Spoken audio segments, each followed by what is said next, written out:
안녕하세요. 네, 반갑습니다. 오늘 이 시간 십자가를 높이 들라 두 번째 시간입니다.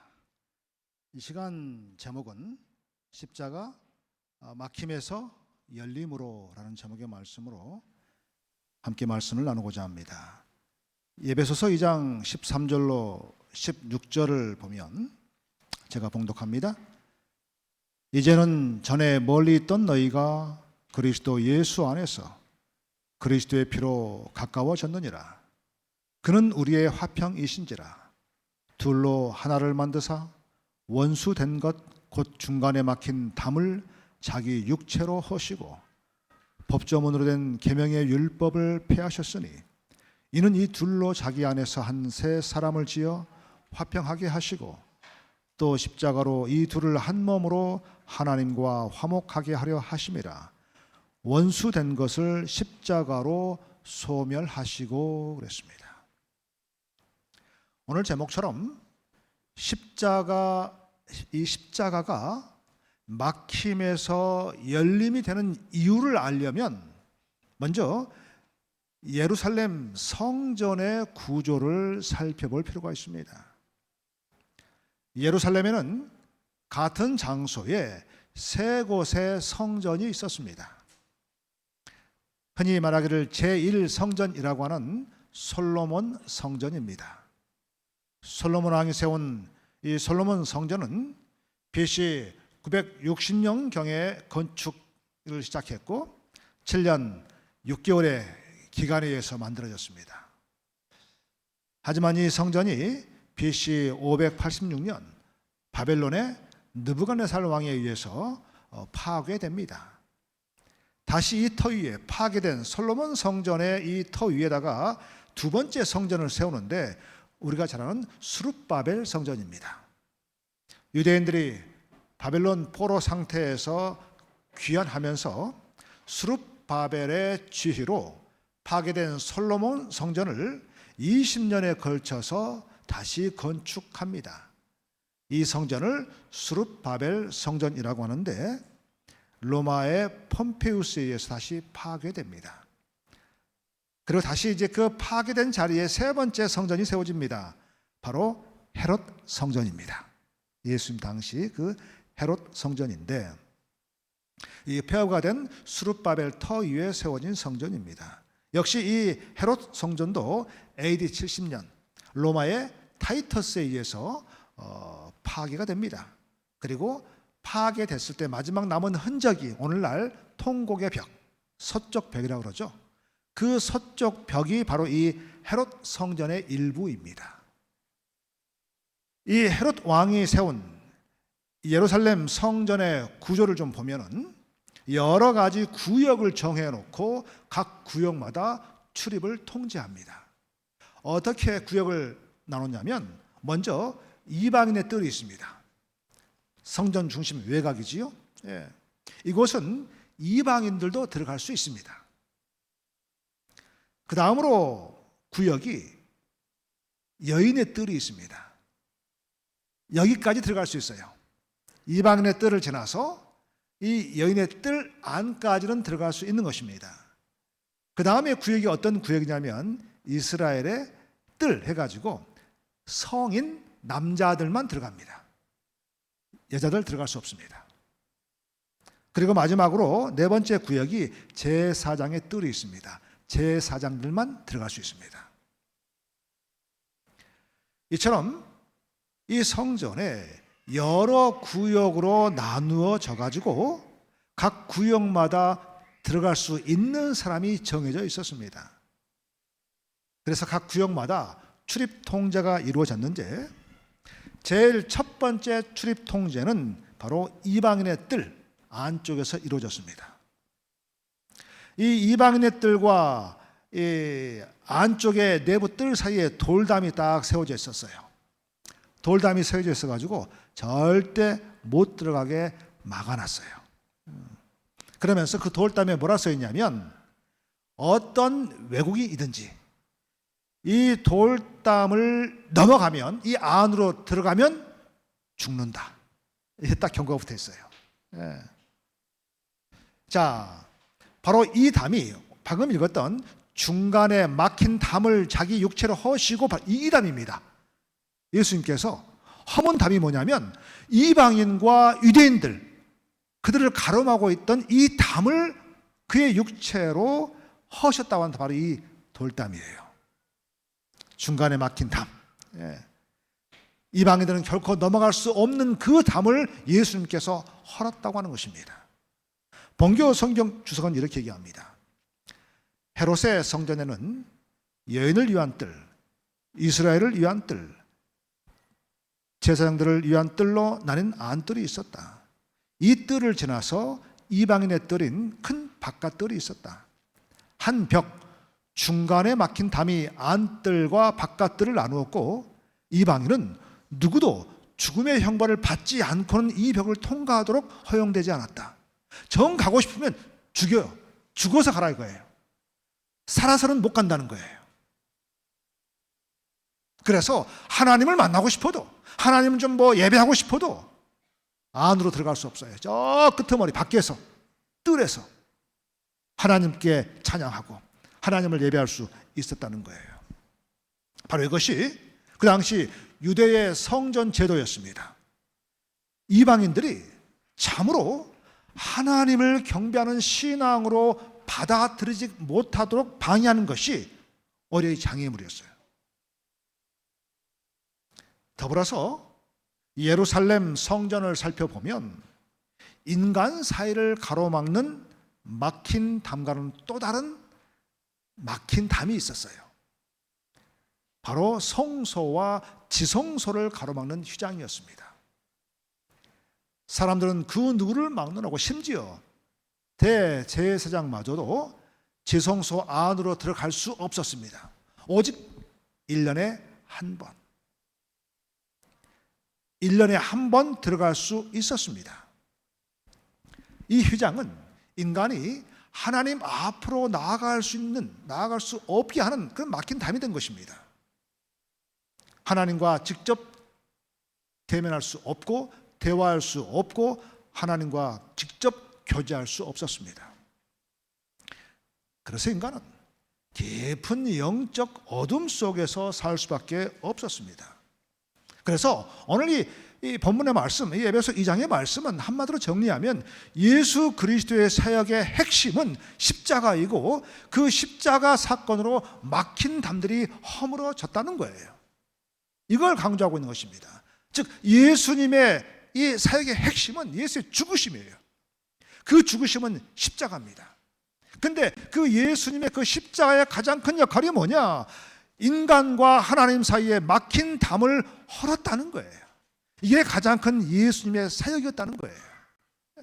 그전에는 개인적으로 하나님께 갈 수 없어요.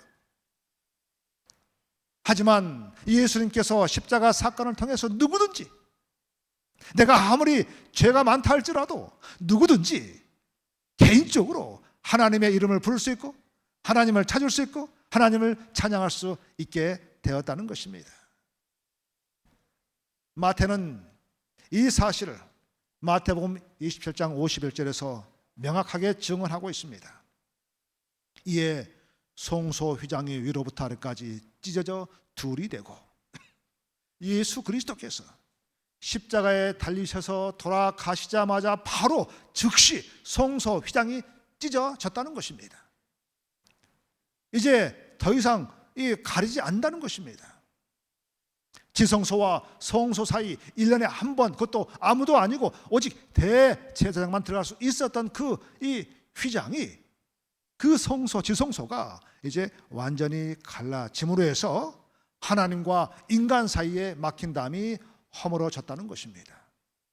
그래서 영감의 기자가 말합니다. 저기문집 209쪽에 말하기를 예수께서 십자가상에서 다 이루었다고 외치셨을 그때 성전 휘장이 위로부터 아래로 두 조각으로 갈라졌다. 이로써 하나님께서 희생과 의식을 받으시기 위하여 성전에서 제사장들과 더 이상 만나지 않으실 것을 나타내신 동시에 유대인과 이방인 사이에 막힌 담을 헐으셨다는 것을 보여주셨던 것이다. 상징적으로 그 전까지는 가고 싶어도 못 갔어요. 가면 죽었어요. 내가 진짜 내가 하나님 한번 이름 부르고 싶다, 좀 더 가까이 가고 싶다 하면 죽어야 돼요. 죽어서 가는 거예요. 하지만 이제는 그 예수님의 십자가의 죽으심으로 해서 이 담을 다 헐어버렸다는 거예요. 사실 여러분, 하나님과 인간 사이에는 원래 담이 없었습니다. 담이 없었어요. 에덴 동산에서 아담과 하와는 자유롭게 하나님과 동행했습니다. 하지만 그들이 하나님 말씀을 거역하고 선악을 알게 하는 나무의 열매를 먹게 되므로 하나님께 죄를 범하게 되면서 상황이 돌변됩니다. 아담과 하와의 범죄로 최초로 막힌 담이 생기게 된 것입니다. 제가 이 삼육학교 교목으로 있으면서 이 창세기 이 수업을 쭉 가르치다 보면 항상 빠지지 않는 학생들의 질문이 나옵니다. 특히 선악의 열매, 아담과 하와가 죄를 짓는 이 부분을 꼭 설명할 때마다 매년마다 아이들이 똑같은 질문을 해요. 목사님, 하와가 딱 선악과 따려고 딱 했을 때 확 낚아채가지고 안 돼 했으면 우리가 지금 엄청 좋게 살 건데, 이거 하나님 이거 죄 방조하신 거 아닙니까? 이거 방조죄 아닙니까? 이렇게 얘기를 해요. 아니 그때 딱 막아가지고 했으면 우리 고통도 없고 아주 지금까지 행복할 텐데, 이 하나님 아무리 봐도 하나님 방조죄, 죄 방조한 것 같습니다. 이렇게 애들이 질문을 했어요. 그러면서 하나님도 책임이 있다 이렇게 얘기하더라고요. 자, 화이프님께서 하나님께서 하와가 선악과를 따을 때에 막지 않는 이유를 이렇게 설명합니다. 뭐 막을 수 있었지요. 막을 수 있었어요. 근데 이렇게 설명합니다. 보조와 선지자 49쪽에 말하기를 우리의 첫 조상은 비록 무구하고 거룩하게 창조되었지만 범죄할 가능성이 없지는 않았다. 하나님께서는 그들을 당신의 품성의 지혜와 자애심 그리고 당신의 요구사항의 공의로움을 이해할 수 있는 존재로, 그리고 하나님께 순종하거나 거역할 수 있는 완전한 자유를 가진 자유로운 도덕적 행위자로 만드셨다. 하나님은 사람을 만드시되 순종할 수도 있고 본인 선택에 의해서 거역할 수도 있는 완전한 자유로운 도덕적 존재로 만들었다는 것입니다. 계속해서 영감의 기자가 말합니다. 하나님께서는 인간을 당신의 율법을 범할 능력이 없도록 창조하실 수 있으셨으며 금단의 열매를 만지지 못하도록 아담의 손을 제어하실 수도 있으셨다. 그러나 그렇게 되었을 경우 사람은 자유로운 도덕적 존재가 아니라 하나의 자동 인형에 불과하게 되었을 것이다. 선택의 자유가 없었다면 그의 순종은 자원하는 순종이 아닌 강요된 굴종이 되었을 것이다. 하나님은요, 얼마든지 막을 수 있었어요. 근데 막지 않습니다. 자유로운 존재로 만들어 주셨어요. 그러면서 하나님께서 원하시는 것은 정말 자원하여서 스스로 마음에 우러나와서 드리는 순종 예배를 받는 것이지, 남 눈치 보고 오늘 또 교회를 안 가면 또 방문 오겠지, 또 바로 전화하겠지, 아유 얼른 11시에 갔다가 얼른 예배도 가야지. 하나님이 즐겨받지 않는다. 물론 그것도 감사하지요. 감사하지만 하나님께서 원하시는 정말 자원해서 정말 감사한 마음으로 기뻐함으로 예배 드리는 그 예배를 받으신다는 거예요. 헌금도 마찬가지죠. 정말 자원해서 정말 기쁨으로, 그게 비록 1,000원짜리 한 장이라 할지라도 정말 자원해서 드리는 그 기쁨의 그 헌금을 하나님은 받으신다는 것이지요. 하나님께서는 사람을 그냥 강압에 의해서, 두려움에 의해서 순종받기를 원치 않은 것이었습니다. 계속 이어지는 말씀 보면 이제 이게 중요합니다. 하나님께서 자유의지를 가진 인간을 만든 이유가 이거예요. 이러한 방침은 다른 세계의 주민들을 다스리는 데 있어서 하나님께서 가지신 계획과 배치될 것이었다. 이것은 지성적 존재로서의 사람에게는 합당하지 않은 것이 되었을 것이며 하나님은 독단적 군주라는 사단의 비난을 뒷받침해 주었을 것이다. 하나님께서 사람을 정직하게 창조하셨고 악으로 기우는 성향이 조금도 없는 고상한 품성의 특성을 부여하셨다. 하나님께서 사람에게 높은 지력을 주시고 하나님께 충성하도록 가능한 가장 강한 유인을, 어떤 현상입니다. 유인한 말이 어떤 일을 일으키는 현상, 원인을 그에게 제시하셨다. 완전하고 영구적인 순종이 영원한 행복의 조건이었다라고 하는 것입니다. 여러분, 이 우주는요, 우리만 사는 게 아니에요. 여러 다른, 우리가 알지 못하는 여러 온 우주에 우리가 똑같은 수많은 백성들이 살고 있습니다. 그런데 이 루스벨이 하늘에서 범죄하고 쫓겨났을 때에 다 쫓겨났어요. 다 거부했어요. 거부당했어요. 그런데 이 지구에서만 하와가 받아들인 거예요.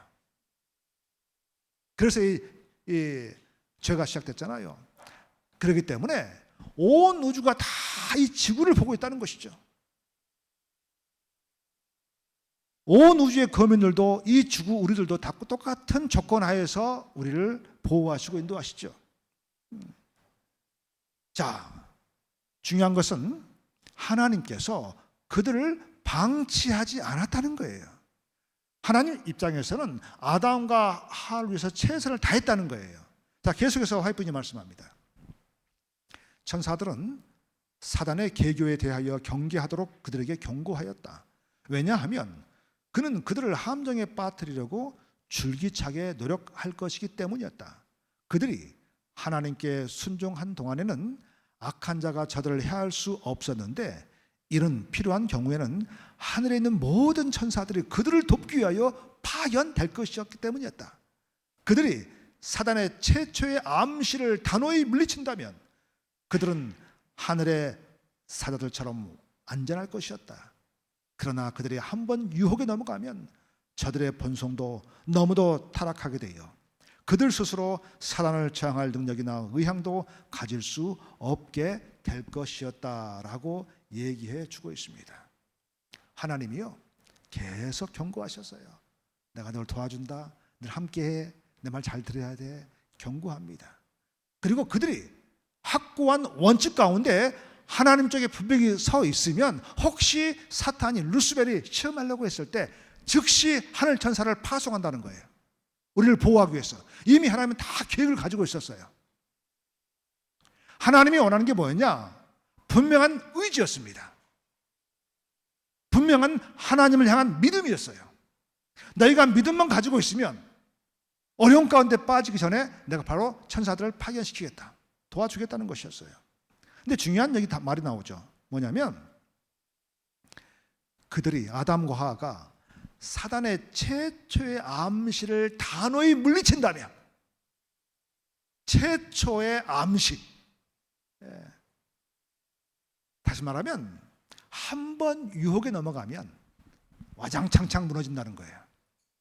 근데 한 번 그 시험을 이겨내면, 견뎌내면 넉넉히 이겨낼 수 있는 힘을 주신다는 거예요. 근데 이 친구들이 그 첫 번째 시험을 놓친 거예요. 이기지 못한 거예요. 여러분, 우리도 마찬가지입니다. 첫 유혹을 단호히 이겨내야 한다는 것입니다. 여러분, 우리가 알다시피 사탄이 하와를 유혹할 때 졸졸졸 하와를 따라다녔습니까? 어떻게 했어요? 사탄이 뱀을 이용해서 하와를 유혹했잖아요. 유혹했을 때 이 사탄이 절절절 하와를 따라다니면서 하와를 이게 사과라고 보통 얘기하는데 먹게 했을까요? 아니죠. 어떻게 했어요? 부자 선지자분 나오는데 어떻게 했습니까? 뱀이 어떻게 했어요? 네? 뱀이요, 하와를 막 따라다니면서 막 유혹한 게 아니고요. 뱀은 그 선악의 알게 나무에 딱 앉아 있었어요. 그리고 어떻게 했느냐? 올 때까지 기다렸어요. 올 때까지. 자, 영감의 기자가 말합니다. 사단은 그들을 따라다니면서 계속 유혹할 수는 없을 것이었다. 그는 금단의 나무에서만 그들에게 접근할 수 있었다. 바꿔 말하면 우리가 죄를 지을 때 남이 나에게 죄 짓게 하는 게 아니에요. 내가 짓는 거예요. 내가 가는 거예요. 내가 가서 죄를 짓는 거지 누구 때문에 그 말 안 통합니다. 내가 가는 것이고 내가 죄를 짓는 것이지 남 탓하면 안 되는 거예요. 이 사탄도 올 때까지 기다린 거예요. 분명히 올 거다. 올 거다. 그리고 마침내 하와가 남편 곁에 가서 막 놀러 다니다가 딱 그 앞에 오잖아요. 그때 바로 유혹하지요. 자, 다시 질문 하나 더 해볼게요. 하와가 선악을 알게 하는 나무 열매를 문제가 자체가 직접 땄을까요? 안 땄을까요? 하와가 직접 따서 먹었다. 아니면 누가 따줬다. 예? 우리 아이가 맞힌 것 같은데요. 예. 여러분, 화가 직접 딴 거 아닙니다. 따지 않았어요. 볼까요? 뱀은 금단의 나무 과실을 따서 그것을 반쯤 싫어하는 하와의 손에 놓았다. 하와가 따지 않았어요. 근데 이거 먹어봐. 이것도 먹으면 눈도 밝아지고 좋아져. 하나님은 그거 먹지 마라. 먹으면 죽는다 그랬어. 아니야. 와봐. 그래. 하면서 이렇게 받은 거야, 이렇게. 이러면 안 되는데. 이러면서 그냥. 여러분, 반쯤 싫어하는, 싫은 것도 아니고 좋은 것도 아니고. 예. 여러분, 신앙이란 분명해야 합니다. 분명해야 합니다. 우유부단 절대 아닙니다. 여러분, 라오디게아 교회가 왜 책망받았습니까? 우리 오늘날 시대 왜 책망받았어요? 이것도 아니고 저것도 아니고 뜨뜻한 미지근한 거 차든지 덮든지 해야 되는데 어찌 보면 참 교인 같기도 하고 아닌 것 같기도 하고 직장에서 하다가 저희가 이제 예수님 믿는 모습이 드러났어요. 그러니까 여러분 보통 이제 예수 믿는 특히 우리 재림교인 얘기합시다. 재림교인인데 재림교인인 것을 알게 됐을 때 직장 동료가 그게 두 가지 반응을 보입니다. 첫 번째는 안식일 교인이었어? 어쩐지 이야 다르더라 했어. 요 반응이 있고요. 하나 반응. 교인이었어? 교회 다녔어? 제가 어제 강조했지만 일반 기독교인은 막 살아도 돼요. 하지만 재림교인 성도는요 그렇게 살면 안 돼요. 왜요? 우리는요 하나님의 증인이에요. 각자가 다 나는 부족해도 연약해도요 하나님이 여러분 부르셨잖아요. 다 계획이 있어서 부르신 거예요. 하나님은요 항상 우연을 가장한 필연으로 역사하셔요. 우리 입장은 우연히 그냥 엄마가 가작해서 이웃집 아줌마 가작해서 교회 왔어. 아니요. 눈에 보이는 건 그게 맞을지 모르지만 하나님은 그 이면에서 역사하셔서 교회를 이끄셨고 그 사람을 통해서 하나님은 놀라운 역사하십니다. 역사하셔요. 그러므로 우리의 신앙생활 중에서 정말 중요한 것은 분명한 신앙의 모습입니다. 재림 성도로서 부끄러워하는 게 아니고요. 어디 가든지 재림 성도로서의 모습, 그 모습이 보여져야 한다는 거예요. 미국에 여러분 이 얘기 아시죠? 남북 전쟁 한창일 때 한 농부가 그 전쟁의 소용돌이 속에서 어떻게 하면 살아남을 수 있을까? 나름 연구를 많이 했습니다. 그럴 때에 이 농부가 딱 생각하기를 윗도리는 북군의 군복을 입고 아랫도리는 남군의 군복을 입자. 그래서 혹시 서로 맞닥뜨리면 나 사실 북군인데 윗도리가 없어가지고 입었네요. 혹은 바지 이런 식으로 해가지고 살 수 있겠다 했어요. 근데 마침 하필 그 동네에 전쟁이 붙었네요. 북군 남군. 이 치열한 전투 속에서 이 농부는 어떻게 됐을까요? 양쪽 다 총 맞아 죽었습니다. 소속이 분명하지 않은 거예요. 그래서 여러분, 어쩌면 믿음이란 소속의 문제다 하는 말이 있어요. 내가 누구의 것인지, 내가 누구의 사람인지, 내가 누구에게 속해 있는지를 알아야 올바른 믿음의 삶을 살 수 있다는 거예요. 하나님께서 날 부르셨고, 이게 중요합니다. 하나님께서 날 부르셨다. 나는 비록 연약하지만, 나약하지만, 가진 것도 없고 능력도 없고 그저 내 생각에 아는 것도 없고 그저 겨우겨우 안식일날 교회 왔다 갔다 하기 바쁜에도 불구하고 나는 하나님의 사람이다. 하나님께 속해 있다. 그 분명한 소속감, 정체성을 가지고 있는 게 정말 중요한 것입니다. 제가 아주 오래전에, 벌써 한 30년 전이네요. 제가 여러 곳에서 이 얘기를 자주 합니다. 제가 학생 전도사 시절이었는데 어느 한 교회를 방문했을 때 한 남성 성도가 있었어요. 근데 소경이세요. 앞이 안 보여요. 안 보이는데 귀도 잘 안 들리세요. 같이 한번 식사하는데 이분은 비빔밥만 먹는데요. 다 반찬, 왜냐하면 안 보이기 때문에 젓가락이 힘드니까 다 비벼서, 무조건 항상 비벼서 드세요. 제가 궁금해서 이제 좀 이렇게 대화가 할 수 있는 기회가 있어가지고 물었는데, 아니 눈도, 그러니까 이제 주변에서 그래요 저한테. 전도사님, 저분은 비가 오나 눈이 오나 365일 한 번도 교회를 안 빠지십니다. 그래요. 제가 놀라서 궁금해서 물었습니다. 아니 눈도 잘 안 보이고 귀도 잘 안 들리는데 어떻게 비가 오나 눈이 오나, 우리는 딱 창고, 비 많이 오네 오늘, 가야 돼 말아야 돼 막 이러는데 이분은 그냥 무조건 교회. 물었어요. 눈도 잘 안 보이고 귀도 잘 안 들리는데 꼬박꼬박 안식일마다 교회 오십니까? 이유가 뭡니까? 했더니 그분이 엄청난 얘기를 하셨어요. 아직도 제가 생생해요. 전사님, 저는 눈도 잘 안 보이고 귀도 잘 안 들립니다. 그래서 교회 와도 누가 누군지도 모르고 그냥 캄캄하고, 목사님 설교 말씀도 그냥 들릴락말락하고 그렇습니다. 하지만 제가 매 안식일 한 번도 빠지지 않고 주의 성전을 찾는 것은 나는 보지 못하지만 나를 보는 사람들과 하늘의 천사들, 하나님께서 내가 누구에게 속해 있는 사람인가를 보여주기 위해서 내가 교회에 옵니다. 나는 보이지 않지만, 나는 듣지 못하지만 내가 누구에게 속해 있는 사람인가를 보여주기 위해서, 하늘의 천사들과 하나님에게, 사람들에게 보여주기 위해서 내가 안식일마다 이 성전을 찾습니다. 제가 큰 감동을 받았어요. 여러분 그렇습니다. 세상 그를 무시하고 멸시하고 그런 어려움을 당한 삶을 산 분이지만 그의 마음속에는 나는 이 땅에 사는 하늘 사람이다. 하늘 사람이기 때문에 내가 하나님의 날, 하나님께 예배하는 그날에 세상 밖에 있지 않냐고 하나님의 성전에 있어야 한다는 확고한 믿음을 가지고 있었던 거예요. 그리고 나는 하나님께 속한 사람이다. 이거를 보여주는 것입니다.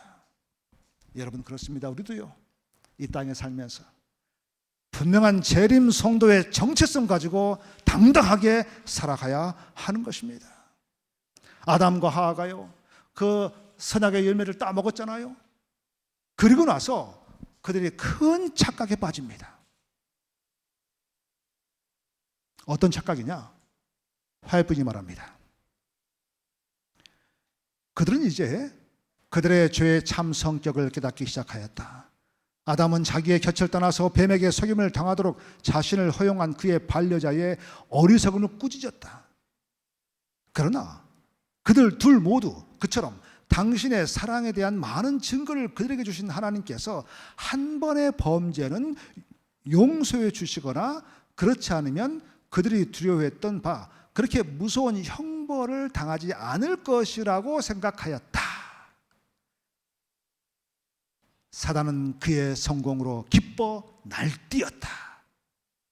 그는 여인을 유혹하여 하나님의 사랑을 불신하고 그분의 지혜를 의심하고 그분의 율법을 범하게 하였으며 그 여자를 통하여 그는 아담을 넘어뜨렸다. 사탄의 목적은 아담이었어요. 하나님이 지으신 최초의 인간.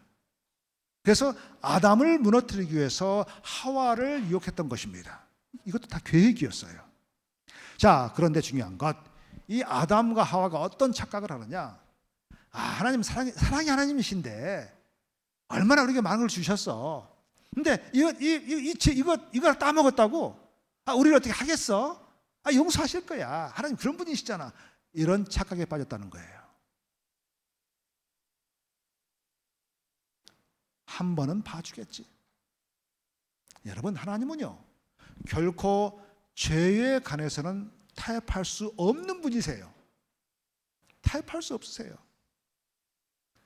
그래서 성경은 죄를 멀리하라라고 말하는 거예요. 심지어 데살로니가전서 5장 22절에 악은 모든 모양이라도 뭐해라?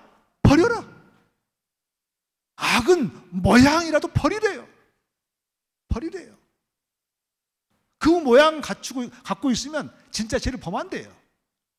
아예 그런 죄의 모양이라 다 버려라. 멀리하라는 거예요. 아담과 하와는 착각의 죄에 빠집니다. 우리도 늘 착각에 빠지죠. 어느 한 부흥의 어떤 목사님 오셨습니다. 그러면서 교만에 대한 설교를 하셨어요. 우리는 겸손해야 됩니다. 교만하면 안 됩니다. 아주 열정적으로 설교해가지고 설교 후에 한 어떤 여성도가 찾아왔답니다. 목사님께 말하기를, 목사님, 제가 목사님 설교 듣고 정말 회개했습니다. 그동안 저는 우리 교회에서 제가 가장 예쁘다고 생각하는 교만의 죄를 지었습니다. 목사님 그 말 딱 듣고 그 애를 딱 쳐다보다 얼굴을 빤히 쳐다보시더니 하신 말씀, 성도님, 그것은 교만의 죄가 아니고 착각의 죄 같습니다. 우리는 자주 착각합니다.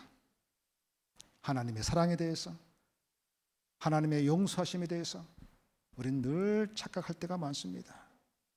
근데 여러분, 여기서요, 만약에 이 글처럼 그 여자를 통하여 그런 아담을 넘어뜨렸다 그랬잖아요. 만약에 아담이 하와가 건네준 그 과일을 먹지 않았다면 어떻게 됐을까? 하와가 당신 먹어봐, 이 대목에서 제가 우리 학생들한테 이 하와가 이 과일을 가져왔을 때 아담이 엄청 고민했다, 순간. 그러면서 동시에 하나님 말씀이 딱 떠올랐다. 저거 먹으면 안 되는데. 근데 문제는 아담이 하와를 엄청 사랑했어요. 너무너무 사랑했어요. 그럼 제가 애들한테 표현하기를, 아담은 하나님보다 하와를 너무 사랑해서 같이 먹고 죽자 하고 먹었다, 이렇게 얘기를 했어요.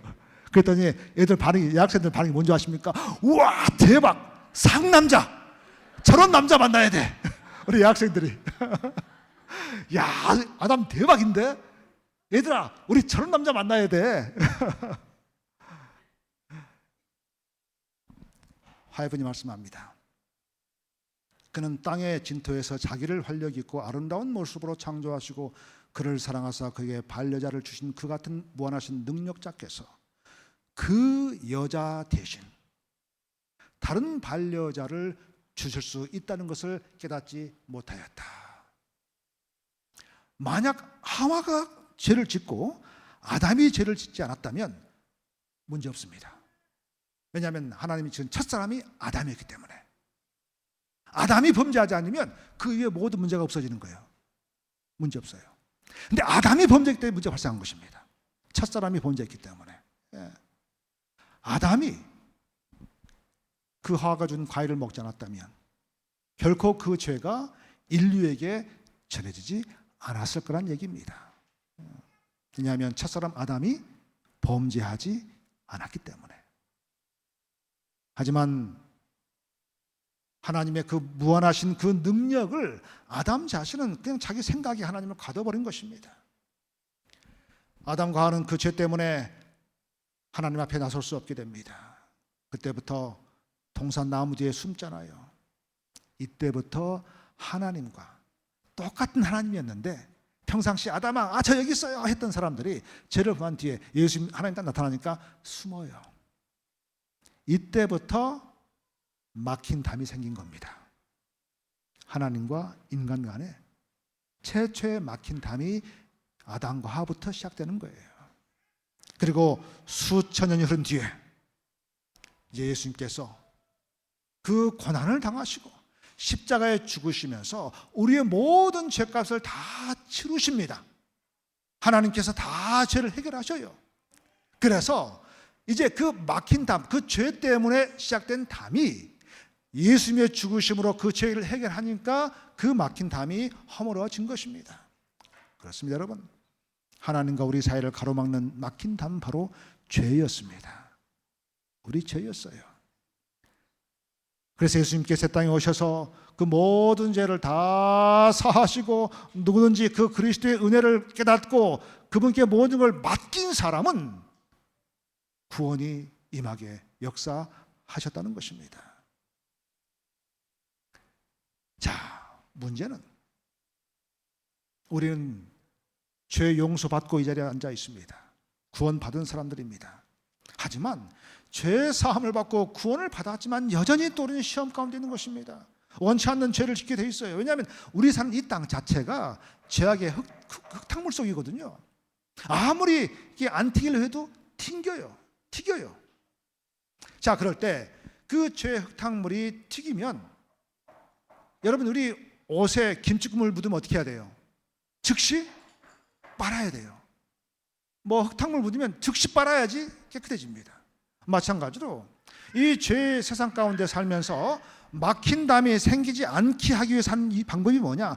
회개입니다.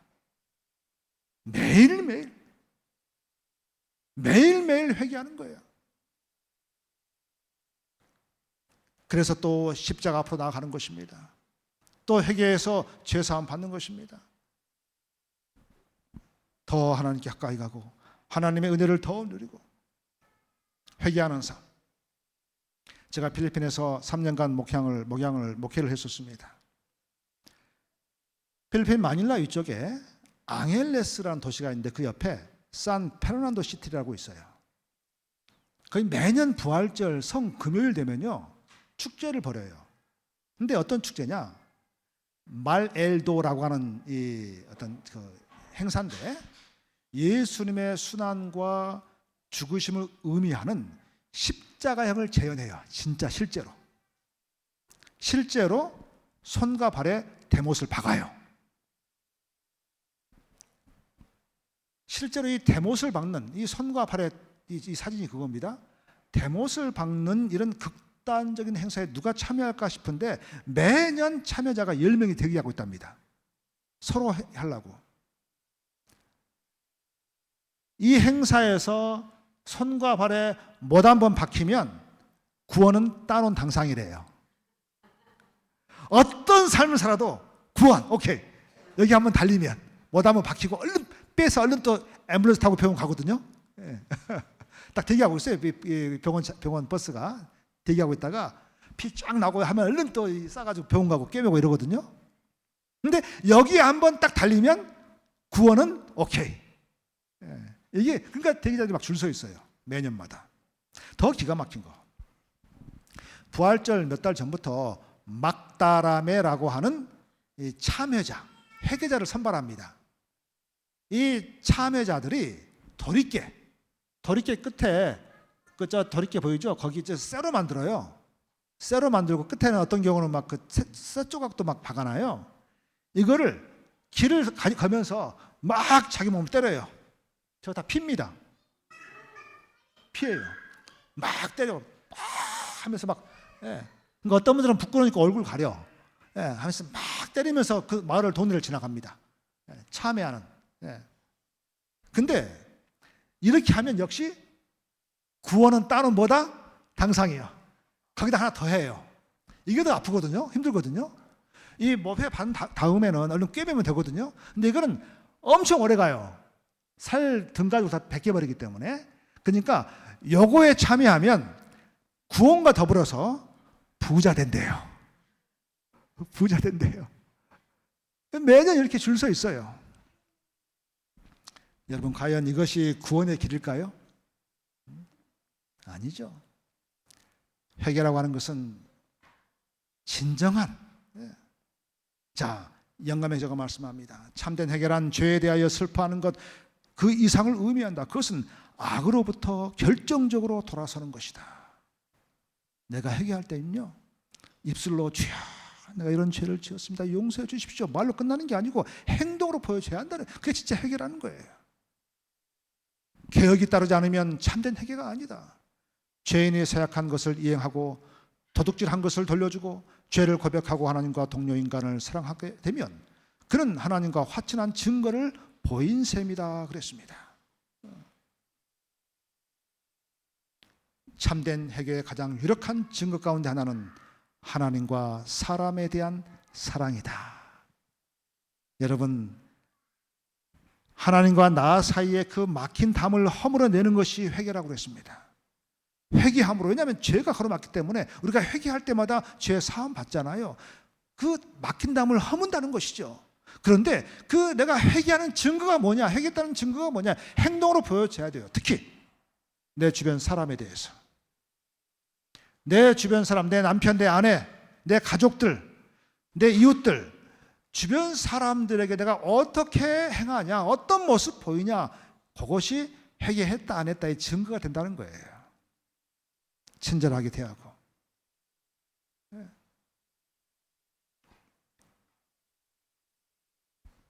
십자가 앞에서 엎드리고 우리 죄를 회개하고 또 제사함 받으면 하나님과 나 사이에 막힌 담은 헐어져 버리는 것입니다. 이 말씀을 정리하면서요, 예수님은 십자가를 통해서 막혔던 것들 다 열어주셨습니다. 예수님께서 그 귀한 자기의 생명을 내놓으면서 막힌 담을 헐어버렸는데 우리가 다시 담을 쌓는단 말이에요. 함께 하늘 갈 사람들인데 그 사람과 나 사이에 담을 쌓아버린다는 거예요. 하나님은, 예수님은 막 허물었는데, 목숨 내 던지면서 허물었는데 우린 자꾸 내 자존심 때문에 담을 쌓는다는 거예요. 우리는 하나님의 은혜로 회개함으로 매 순간마다 하나님께 한 걸음 한 걸음 더 가까이 가고 있습니다.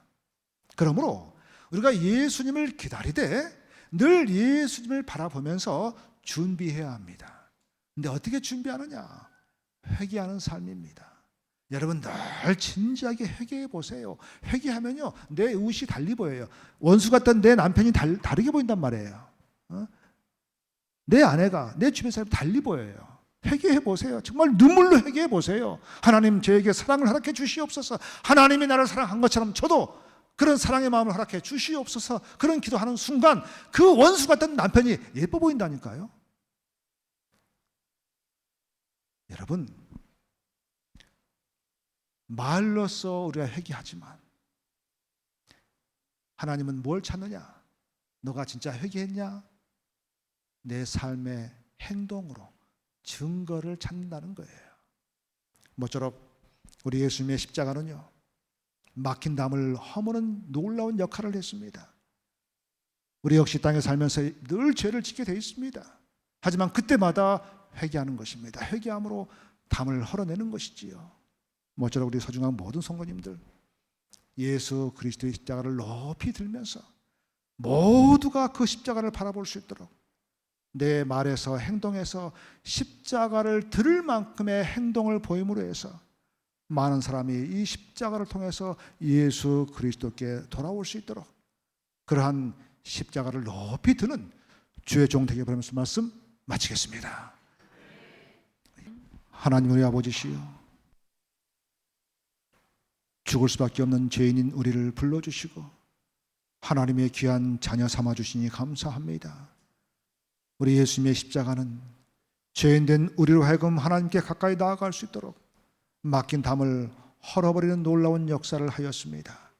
이제는 우리가 그 담들을 세우지 않게 하시고 늘 회개를 통하여 죄를 이겨내고 죄사함 받고 하나님의 사람으로 살아가게 하여 주시옵소서. 우리는 이 땅에 사는 재림 성도입니다. 하늘로 갈 사람들입니다. 하늘 사람답게 이 땅에 사는 동안 분명한 정체성 가지고 살아가게 하여 주시옵소서. 이 밤 돌아갈 때 지켜 돌봐주시고 또 편히 쉬게 하셨다가 밝은 날 모두가 함께 모여 하나님의 성호 찬양케 하여 주시옵소서. 예수님의 이름으로 기도하옵나이다. 아멘.